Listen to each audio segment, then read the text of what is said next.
Una bambina di 5 anni è morta assiderata dopo il naufragio di un barcone avvenuto ieri pomeriggio al largo di Lampedusa. Nonostante le manovre dei rianimatori, la bimba non ce l'ha fatta. La piccola è morta al poliambulatorio dove era stata portata dopo il naufragio. Un altro bimbo di 2 anni invece si è ripreso. Altri dei migranti superstiti sono stati ricoverati al poliambulatorio dell'isola con ustioni da carburante e con sindrome da annegamento.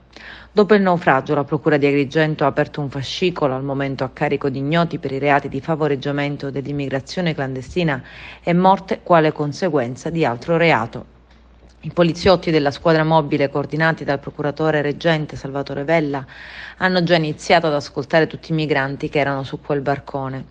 Si provvederà a ricostruire cosa sia successo e perché il natante si è ribaltato, oltre ad identificare gli eventuali scafisti. La piccola si chiamava Rochia, originaria della Costa d'Avorio, era in viaggio con la mamma e altre 41 persone.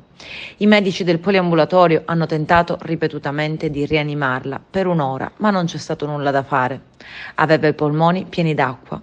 Viaggiava su un barchino in ferro proveniente dalla Tunisia. Lì alcuni trafficanti di uomini fanno concorrenza ai libici.